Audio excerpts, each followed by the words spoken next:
Yo quiero que esta mañana usted y yo nos hagamos una pregunta muy interesante. Yo quiero que usted se pregunte cómo sería su última oración.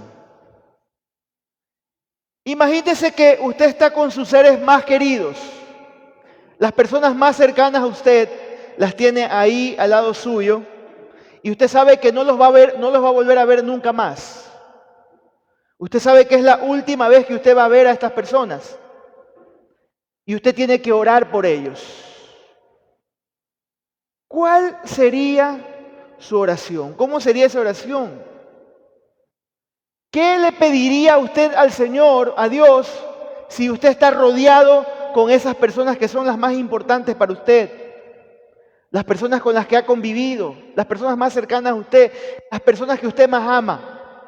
¿Qué llevaría su oración? ¿Qué tendría su oración? Déjeme decirle que Jesús, nuestro Señor Jesús, tuvo esa oportunidad. Él estuvo con las personas que más amaba horas antes de que él tenía que morir o ir a la cruz. Él estuvo con su círculo íntimo antes de partir y de orar por ellos. Y si usted va a Juan 17 es todo un capítulo completo de lo que el Señor pidió, para las personas más cercanas a Él, para los seres más cercanos y más amados que Él tenía alrededor suyo, ¿no? Y lo que más me llama la atención de esta oración es que el Señor no pidió que no los apedrearan. El Señor no pidió que no los persiguieran. El Señor no oró por ellos para que todo les fuera bien. No oró por ellos para que lo tengan todo, para que les llegue todo a la mano. El Señor Jesús no oró por ninguna de estas cosas. Es interesante lo que el Señor ora en Juan 17:11. Él dice, Padre Santo, guárdalos en tu nombre que me has dado. ¿Para qué? Para que sean uno, así como nosotros lo somos. Esa fue la oración de nuestro Señor Jesús. Oró para que sean uno. Oró para que estén unidos. Oró para que permanezcan unidos, como se llama el tema de este mensaje el día de hoy. Oró para que permanezcan juntos. Esa fue la oración que Juan 17 encierra de principio a fin. Oró por la unidad de sus discípulos, ¿no?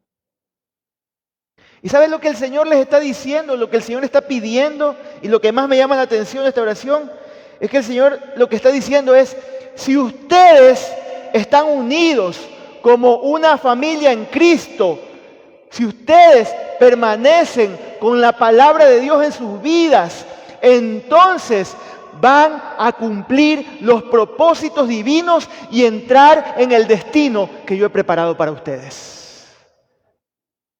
Si ustedes permanecen unidos, si ustedes permanecen en la palabra, ustedes van a ver los propósitos de Dios cumplirse en sus vidas. Esa fue la oración de nuestro Señor. Es algo increíble lo que el Señor está pidiendo. Si usted me pregunta a mí, yo hubiera pedido por otras cosas. ¿Qué hubiera pedido yo? Señor, dales un trabajito, que no les falte una fuente de ingreso, que les vaya bien en la vida, que todo les vaya bien, que todo lo tengan. Mientras estaba preparando mi mensaje y estaba en esta parte, yo pensaba en mi hijo Pablo. Mi hijo Pablo el día viernes se graduó de bachiller.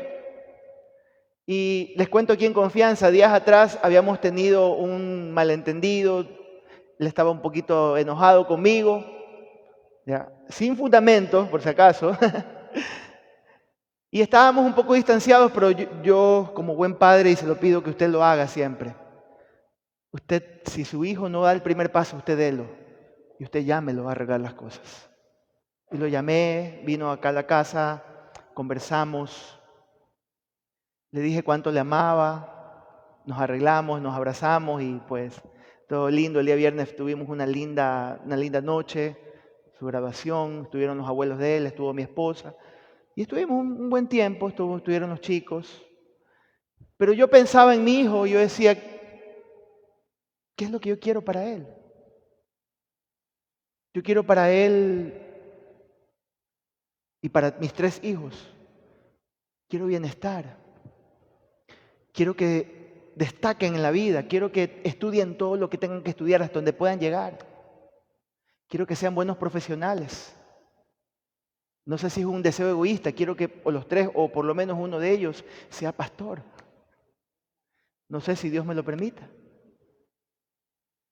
Pero nuestro Señor no pidió ninguna de esas cosas por sus discípulos, por la gente más cercana a Él. Él pidió, Señor, permanécelos unidos, permanécelos en tu palabra, permanécelos juntos, que crezcan juntos. Y de hecho creo que esa oración se ha cumplido. A pesar de todos los obstáculos, de los conflictos, las divisiones, las cosas que hemos vivido a lo largo de 20 siglos, el Señor Jesús ha podido permanecer a su iglesia firme y fiel. ¿Cuántos están firmes aquí en el Señor? Pocos. ¿Cuántos están firmes en el Señor? Estamos firmes en el Señor. El Señor oró por unidad, amados.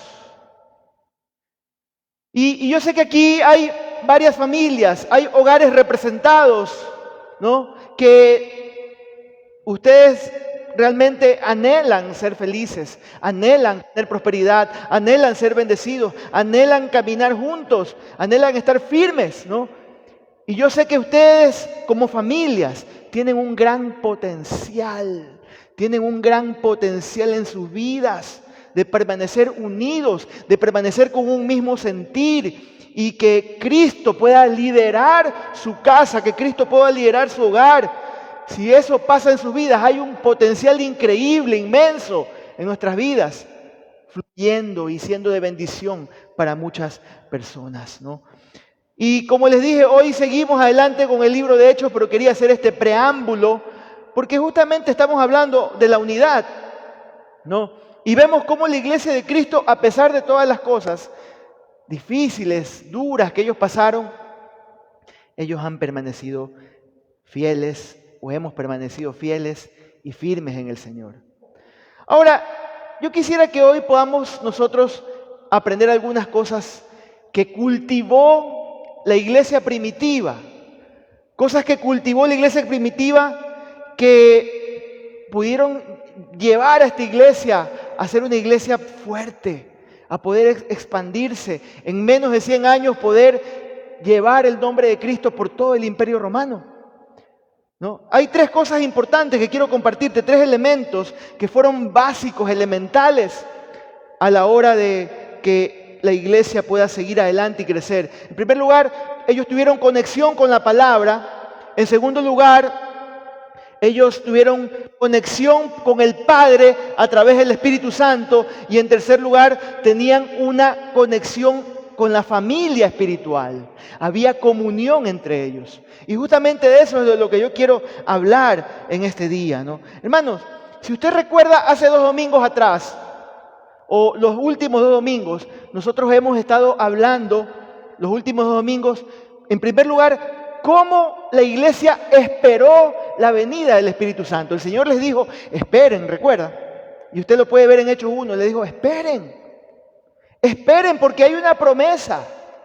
Ustedes van a ser bautizados en el Espíritu Santo, les dijo. Y vemos cómo, y la semana pasada mi hermano David Caiza Luisa predicó sobre la venida del Espíritu Santo. Y cómo ellos recibieron el poder del Espíritu Santo, hermano, ¿no? ¿Qué pasa cuando el Espíritu Santo llega a nosotros? ¿Y cómo usted y yo debemos vivir cuando realmente somos hijos de Dios? Eso es lo que usted y yo debemos entender siempre, hermano. ¿Entienda esto? Cuando no hay unidad, ¿qué es lo que hace el enemigo? El enemigo siempre anda como un perro sabueso, como un animal de presa. Está como olfateando. ¿Dónde hay división? ¿Dónde hay discordia? ¿No?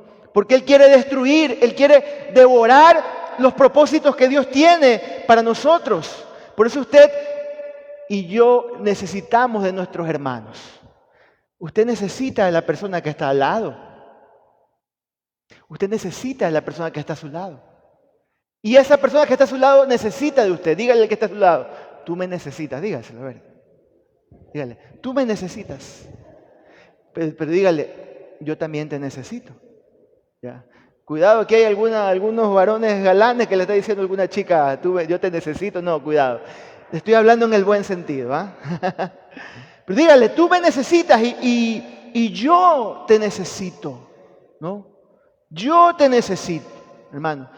La unidad se pierde.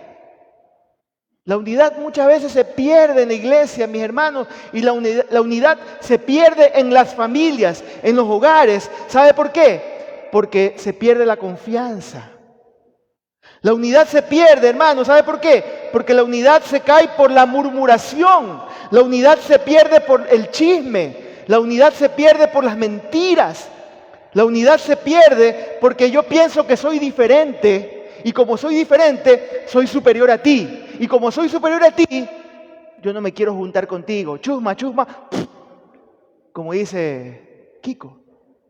Nos creemos muchas veces superiores, ¿no? La unidad se cae porque no sé y porque no quiero perdonar. Porque mi orgullo no me deja perdonar. Porque dices, no siento perdonar. Quiero ensalzarme en este rencor que tengo contra ti. Este enojo que tengo contra ti. Y eso muchas veces hace que la unidad se destroce. Que hayan divisiones. No solamente piensa en el contexto de iglesia, piensa en su casa, piensa en su matrimonio, piensa en su familia, piensa en su empresa, piensa en su negocio. ¿Qué es lo que destruye? ¿Por qué se cae la unidad, hermanos? Porque la unidad no es tan fácil mantenerla. La unidad uno tiene que luchar. La Biblia dice que debemos pelear y velar por ese vínculo, por esa unidad.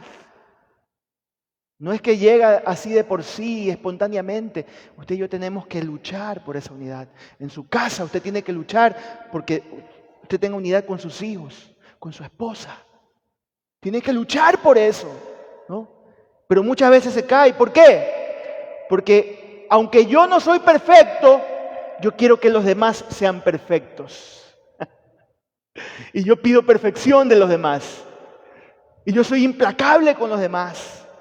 ¿Sabe por qué se cae? Porque solo pienso en el yo o en el mí. Y tengo un yo muy grandote en mi corazón. Y ahí está el problema. Pero el Señor le dijo a sus discípulos, antes de irse, estén juntos. Permanezcan juntos, permanezcan unidos.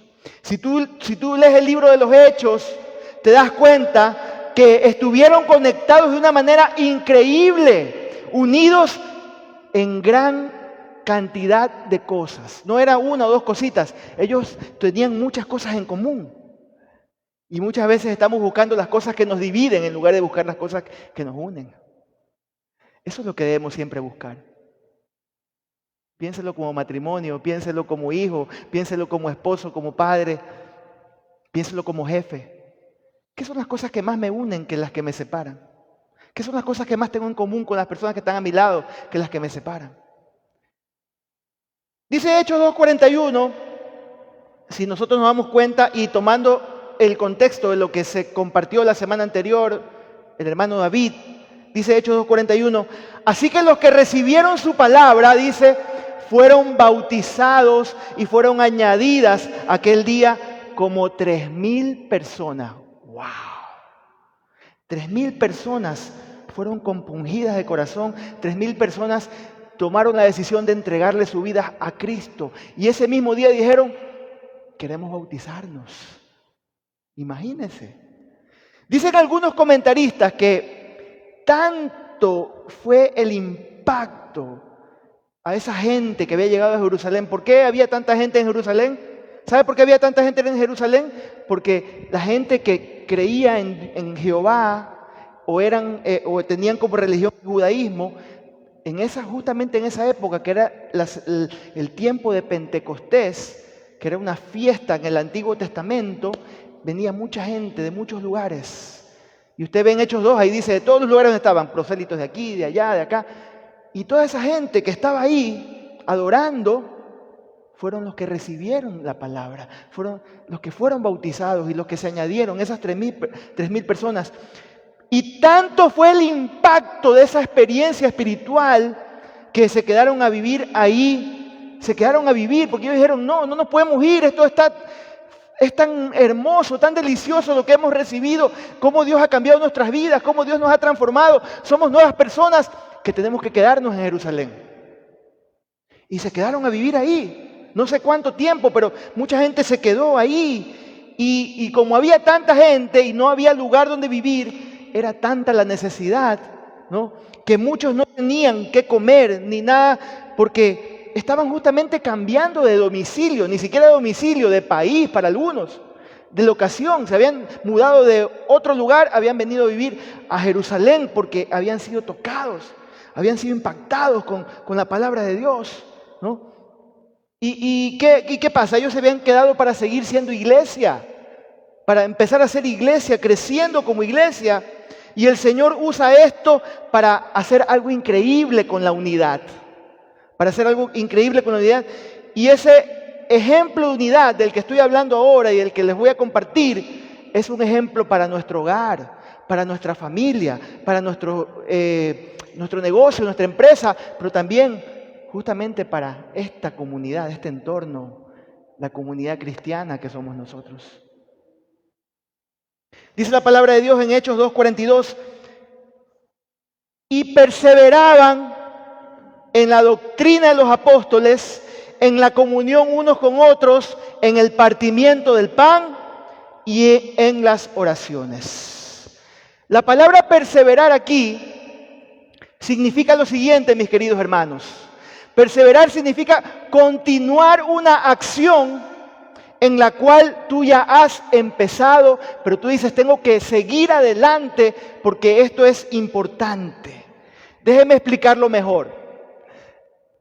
Yo sé que aquí hay una parejita recién casada, pero quiero explicarles esto. Mire, cuando una pareja recién está pues a punto de casarse, les brilla los ojos. ¿Sí se ha dado cuenta? Es como que hay un polvito, eso, como dice Tinkerbell, ese píxel, ¿no?, esos polvitos, se le ven los ojos, la esperanza, la alegría, el gozo, ¿no? Y cuando a mí me ha tocado desde Guayaquil, acá también, un par de ocasiones, me ha tocado sentarme con esas parejitas y escucharlos, ¿no?, sus esperanzas, sus sueños. Están ahí cogiditos de las manos. ¡Ay, qué lindo!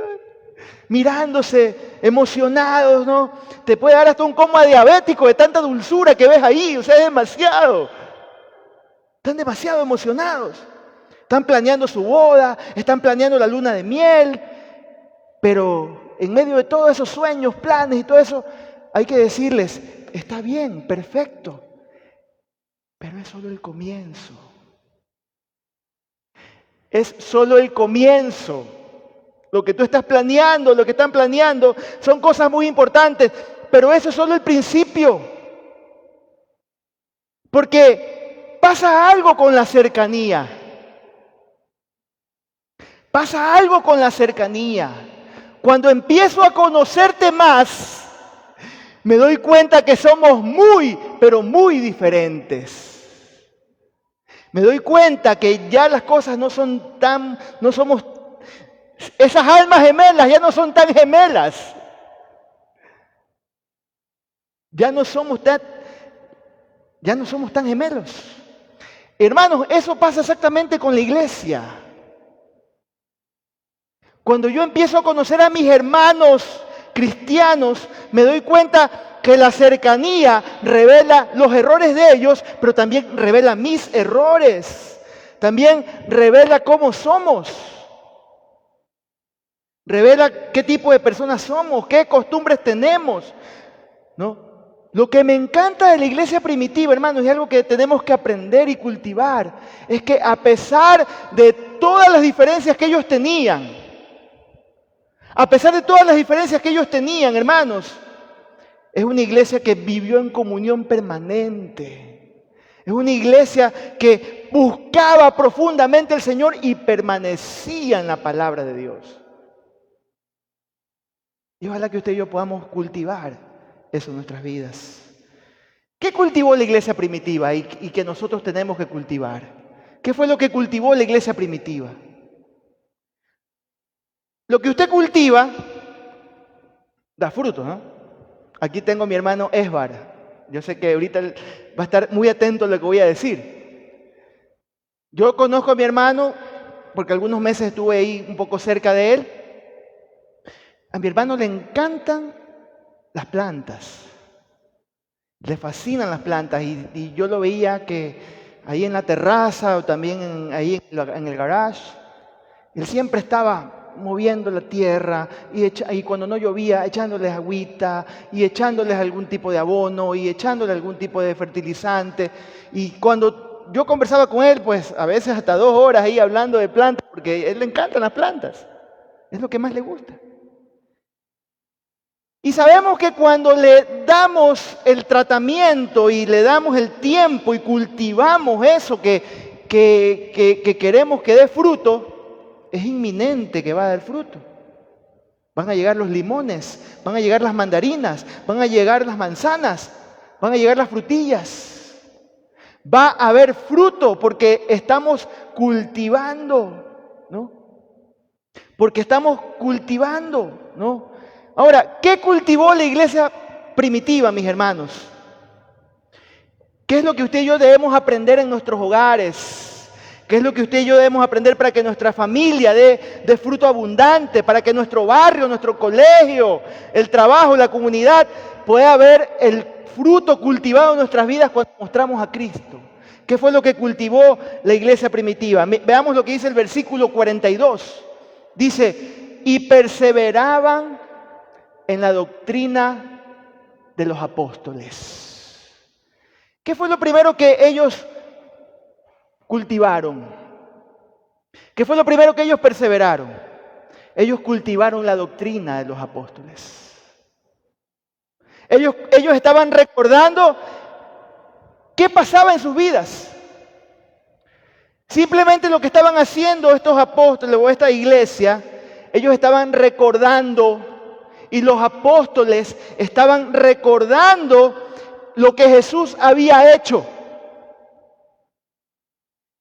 ¿Qué había hecho nuestro Señor Jesús?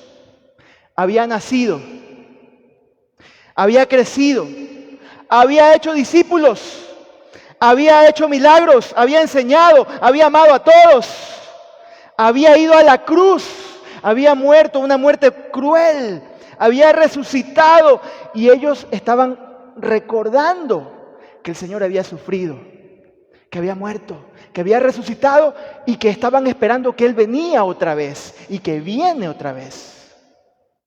Eso es perseverar la doctrina de los apóstoles. Eso era lo que ellos estaban haciendo. Hermanos, a veces nos llenamos de tantas cosas. El Evangelio es tan sencillo. El Evangelio es tan sencillo. Pero muchas veces la religión, pero muchas veces el legalismo le añade cosas y le añade cosas y le añade cosas y daña la obra del Señor. Pero eso es lo que usted y yo tenemos que recordar, mis hermanos. Lo que ellos recordaron. La vida, la pasión, la muerte, la resurrección de nuestro Jesucristo, de nuestro Señor Jesucristo, y que Él viene por segunda vez. Pare de contar. Era lo que ellos sabían. ¿Y de qué estaban hablando los discípulos? De lo que ellos habían visto, palpado y oído. Lo que usted y yo tenemos que compartir. lo que hemos visto, lo que hemos palpado, lo que hemos oído. Y en esa doctrina es en la que usted y yo tenemos que perseverar. Es allí, mis hermanos. ¿Qué significa esto, hermanos, en la práctica? ¿Qué significa esto en la realidad para nuestras vidas? Hermanos, cuando yo confieso a Cristo Jesús, dejo de ser quien yo soy. Ya no soy quien era antes, amados. Cuando yo confieso a Cristo Jesús, ya no soy el mismo que era antes.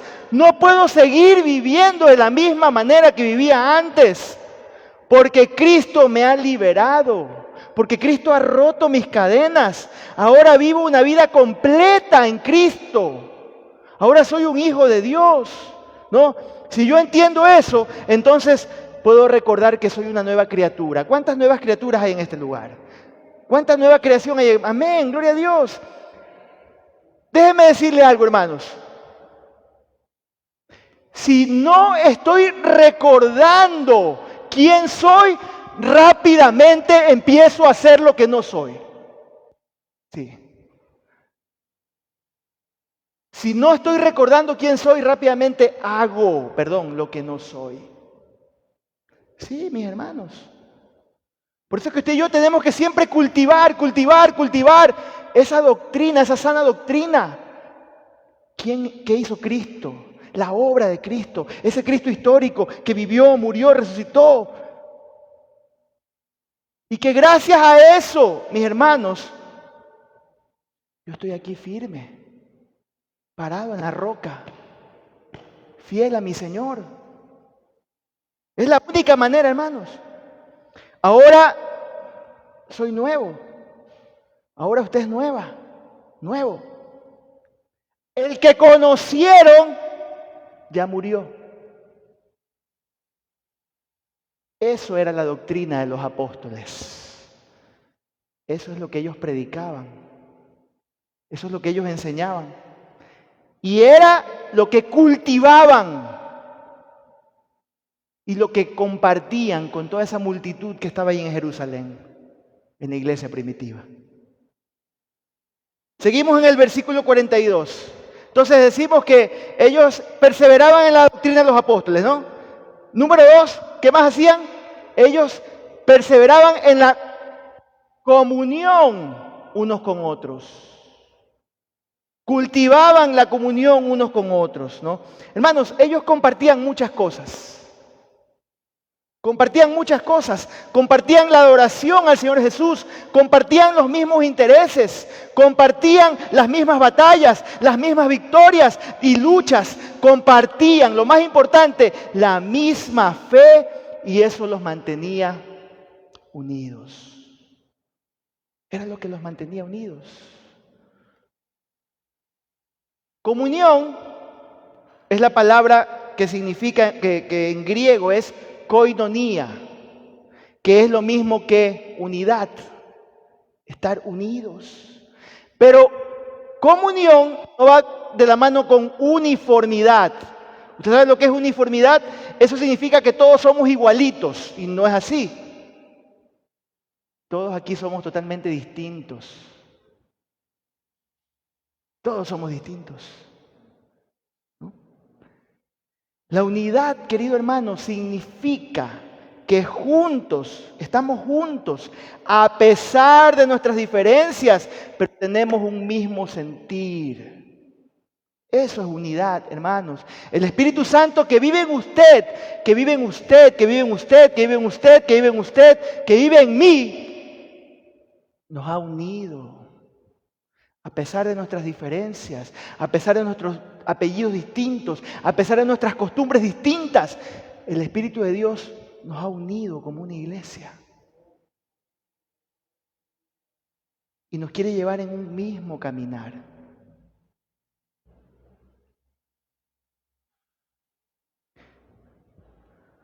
¿Usted sabe lo que es esto? ¿Cómo? Una parrilla. Para poder hacer un buen asado, ¿qué es lo primero que usted necesita en la parrilla? usted necesita tener carbón y que la parrilla, pues la base, tenga carbones, ¿no? Y que esté encendida. ¿Qué pasaría si yo hago esto?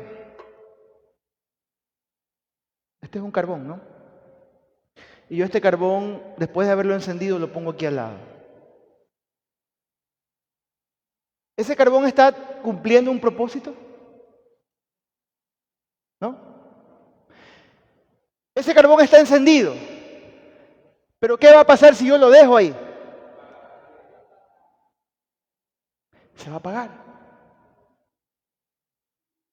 Ese carbón va a llegar un momento en que no va a cumplir ningún propósito. Se va a apagar. Y no va a servir para nada sino para desecharlo, tirarlo fuera. ¿Qué necesita este carbón para que vuelva a encenderse?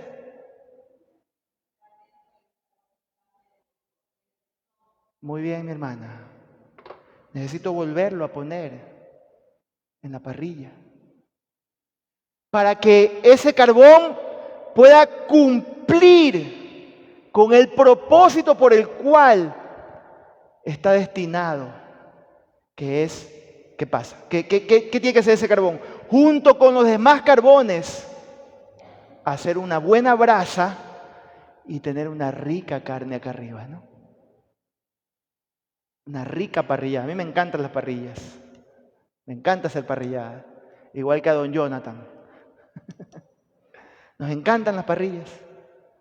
Pero necesitamos que ese carbón y que todos los carbones estén en sus lugares esparcidos en toda la parrilla para que puedan cumplir con su propósito específico. Mis hermanos, ¿no?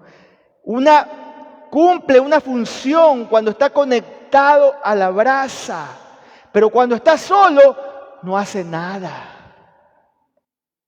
No hace absolutamente nada, mis queridos hermanos. Y eso es lo que nos dice la palabra de Dios. Es exactamente lo que nos está diciendo la palabra de Dios. La Biblia nos enseña que usted y yo tenemos que estar unidos, juntos, para cumplir con los propósitos del Señor, ¿no? Si usted no fue creado, de hecho usted no fue creado más bien para estar solo. Usted no fue creado para estar solo. Usted fue creado para estar en unidad, en comunidad, para estar junto a otras personas, para caminar con otras personas. Hermanos, fuimos creados para eso, ¿no?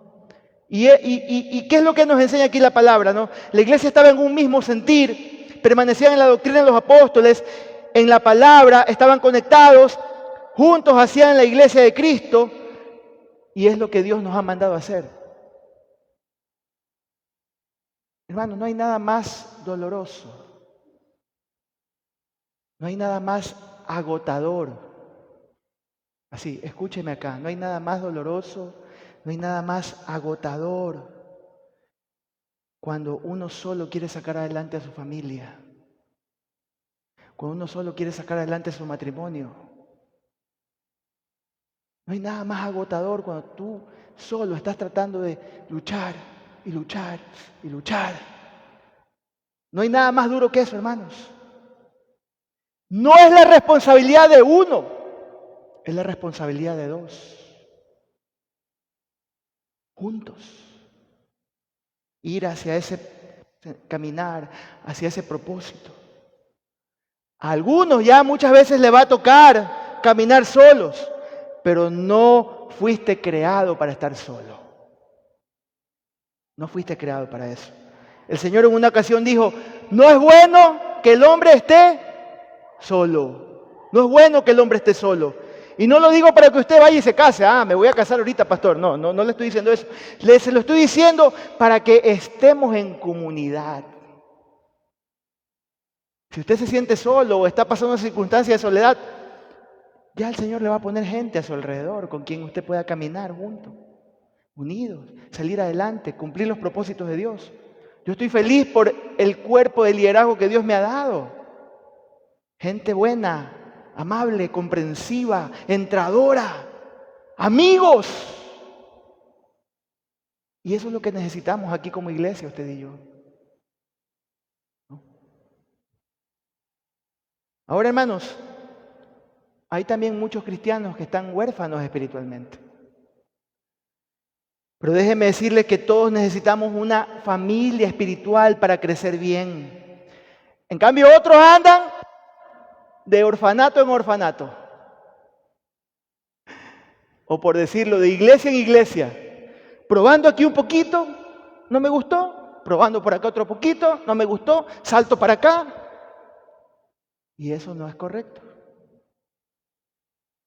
Dios le llamó a que usted pueda vivir en unidad, que pueda permanecer, que usted diga, esta es la iglesia donde Dios me ha puesto, el Espíritu de Dios ha confirmado en mi vida que aquí voy a permanecer, esta va a ser mi iglesia, va a ser la iglesia para mis hijos, es la iglesia donde yo quiero congregarme, porque el Señor me lo ha dicho, donde yo voy a servir, donde voy a ser bendecido, donde Dios quiere utilizarme. ¿Cuántos dicen amén?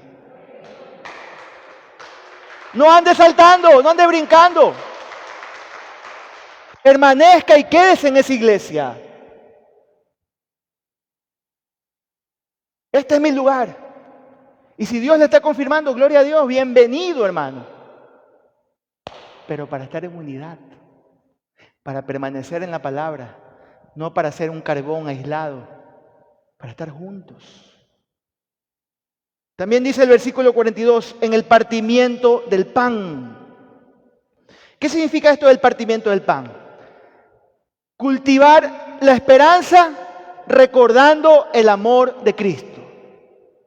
Eso es lo que significa el partimiento del pan, ¿no? Entonces, hermanos, cuando yo tomo la cena del Señor, hace 2 semanas nosotros recordamos, tuvimos la cena del Señor, nosotros lo hacemos los primeros domingos del mes. Cuando yo tomo la cena del Señor, no la tomo por tomarla. No la tomo como que si fuera un rito más, una costumbre más. Hay gente que viene con la misma costumbre de la tradición católico-romana. Es que es domingo, hay que ir a comulgar. Y la iglesia repleta, porque ese día hay que comulgar. No la tomamos por tomar, mis hermanos. Yo la tomo para recordar el inmenso amor de Cristo. Que mantengamos una esperanza viva, mis hermanos, ¿no? ¿Cuál es esa esperanza viva? Que recordar que Cristo murió por mí. Recordar que Él tomó mi lugar, que Él tomó ese lugar de sacrificio, de sufrimiento tan grande por mí, ¿no? Si usted y yo recordamos cada una de esas cosas, entonces me voy a sentir más amado. Cuando usted y yo recordamos ese sacrificio, usted y yo nos vamos a sentir más amados. ¿Sabe qué también cómo nos vamos a sentir? Vamos a bajar ese orgullo inflado. Porque a veces como que somos muy autosuficientes. Y recordar, no yo, Cristo. Por la gracia de Dios soy lo que soy. Bajar ese orgullo, ¿no? Bajar mi humildad a un nivel correcto, por el amor grandioso de mi Señor, porque eso va a hacer que nos va a recordar de dónde el Señor nos sacó, cómo nos salvó, cómo te perdonó, Él te levantó, Él te sigue levantando, te levantará cada vez que caes, cada vez que fallas, y ese es el amor de nuestro Dios. Por eso recordamos. Por eso partimos el pan, por eso compartimos la Santa Cena. No es una costumbre más, no. Recordamos lo que el Señor hizo por nuestras vidas. Y por último, ¿en qué más cultivaba la iglesia? Entonces, en primer lugar, ¿qué hacían? Perseveraban en la doctrina de los apóstoles, en la comunión unos con otros, en el partimiento del pan y ¿en qué más? Dígalo, ¿y qué más? En la oración, cultivaban la oración. Cultivaban la oración. Anuncio, hay que predicar los anuncios, Andresito. Todos los miércoles, 7 de la noche, estamos teniendo aquí un tiempo poderoso de oración. Un tiempo especial. Solo oración. Buscar al Señor. clamar, traer nuestras peticiones, orar por nuestra familia, orar por nuestro barrio, orar por nosotros mismos, sanidad, liberación, llenura del Espíritu Santo. Usted está invitado. Usted es bienvenido. Venga a buscar de Dios. Porque así como la iglesia primitiva, usted y yo también tenemos que cultivar la oración. Tenemos que cultivar la oración, mis hermanos. ¿Qué pasa con el poder de la oración? Pasan cosas maravillosas, mis hermanos. El poder de la oración hace que pasen cosas maravillosas. Hermanos, la mejor herramienta que usted y yo podemos tener se llama oración. Es la mejor herramienta del Hijo de Dios. Ahora, no use esa herramienta o no use la oración como una llamada de emergencia nada más. Hay mucha gente que hace eso, hermanos. Usa la oración como el último método o como la llamada de emergencia. Les pregunto a ustedes, ¿quién aquí esta semana tuvo que llamar al 911 para que llegue la policía a su casa? ¿Habrá alguien? ¿Todo está bien en casa? ¿No llegó ningún ladrón? ¿No hubo algún herido? ¿Nadie se accidentó? ¿Hubo alguien? Gracias a Dios no. ¿No? A veces nos toca hacer llamadas al 911. A veces nos toca llamar a la policía. No sé si aquí el 101, creo que es el 911 mismo, ¿no? Pero solamente llamamos a ese número cuando tenemos emergencias. Ojalá que ninguno de nosotros tenga la misma actitud con nuestro Señor. Solo llamarlo cuando hay emergencias, solo por emergencias. Llámalo en todo momento, porque Él responde, mi hermano. Llámalo cuando quieras, porque Él te va a responder. Dice la palabra de Dios, clama a mí, yo te responderé y te enseñaré cosas grandes, ocultas que tú no conoces. Llámalo en todo momento. Cultiva la oración, no lo llames por emergencia. Cuando ya estás ahí, Señor, ayúdame. No, llámalo en todo momento. Mantén una vida, cultiva una vida de oración. Cultiva una vida de oración y tú vas a ver cómo tu vida es transformada. ¿Por qué tú crees que esos discípulos del primer siglo era gente totalmente distinta, gente diferente, gente transformada, gente llena del Espíritu Santo, gente que hablaba la palabra? Por esa vida de oración, de devoción, esa comunión, esa amistad que tenían con el Señor Jesús. Por eso,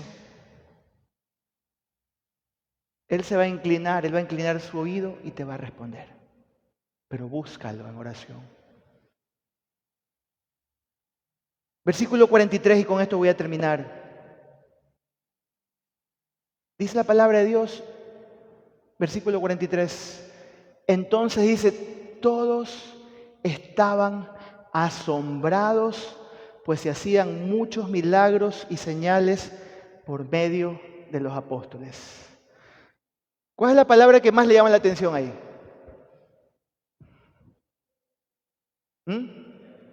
¿Cuál es la palabra que más le llama la atención? ¿Perdón? Ya. ¿Quién más me puede decir algo? ¿Cuál es la palabra que más le llama la atención? ¿Perdón? Asombrados. Por lo menos a mí, la palabra que más me llama la atención, y a alguien más por acá, es la palabra asombrados. Cuando leía este texto, yo decía, wow, qué palabra más bonita, ¿no? Otros dicen, y sobrevino temor sobre todo el pueblo, dice otra, ¿no? Pero me gustó esa versión que dice, todos estaban asombrados. ¿Y de qué estaban asombrados? ¿Usted sabe de qué estaban asombrados? ¿De qué estaba asombrado todo el pueblo? Todos estaban asombrados de lo que estaba pasando en la vida de la iglesia, hermanos. Toda la gente estaba asombrada por los milagros, los prodigios que pasaban entre los cristianos. Amados, esto debería ser normal entre nosotros. Debería ser nuestro cotidiano vivir como iglesia del Señor. que el asombro, que el temor sea algo cotidiano entre nosotros, porque Dios se mueve en medio de nosotros. Dios se mueve en medio de nosotros. La gente estaba asombrada porque Dios transforma a hombres, porque Dios transforma a mujeres, porque Dios cambia las vidas. Le pregunto, ¿ahora es así?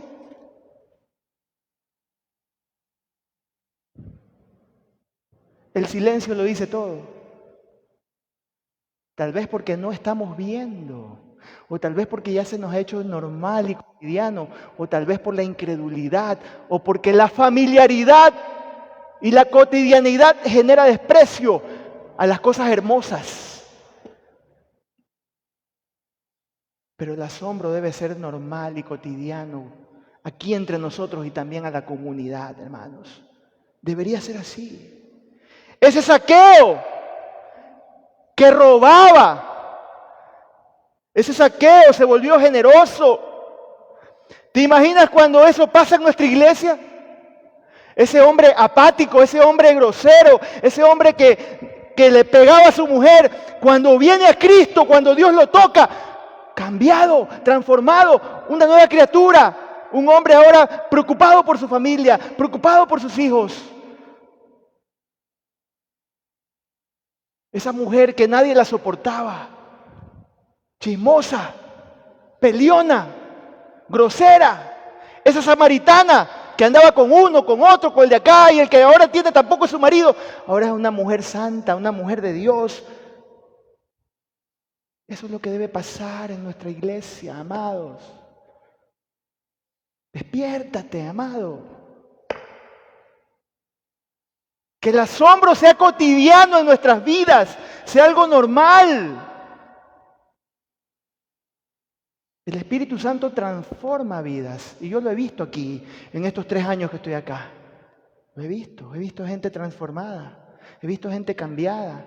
Hoy se bautizan 2 mujeres que yo sé que Dios las ha transformado. Han nacido de nuevo. Y eso es lo que tiene que causarnos asombro. Eso es lo que tiene que causarnos asombro y temor. Y si no están siendo transformados, es porque falta más oración, es porque falta más búsqueda, es porque falta más clamor, hermanos. Y tenemos que seguirlo haciendo. Aquí le esperamos miércoles 7 de la noche para seguir clamando. Amén. Versículos 44 y 47. Y todos los que creían se reunían y tenían todas las cosas en común. Vendían sus posesiones y bienes y las repartían entre todos, cada uno según la necesidad. Ellos perseveraban unánimes en el templo día tras día y partiendo el pan casa por casa. Participaban de la comida con alegría y sencillez de corazón, alabando a Dios y teniendo favor con todo el pueblo. Y el Señor, aquí sí viene la espontaneidad, después de cultivar estas 3 cosas, después de cultivar la doctrina, después de cultivar la comunión, después de cultivar la oración, dice, y el Señor añadía cada día a los que habían de ser salvos. Eso sí es espontáneo. La iglesia crece cuando estamos cultivando cosas importantes. Amén. Cuando estamos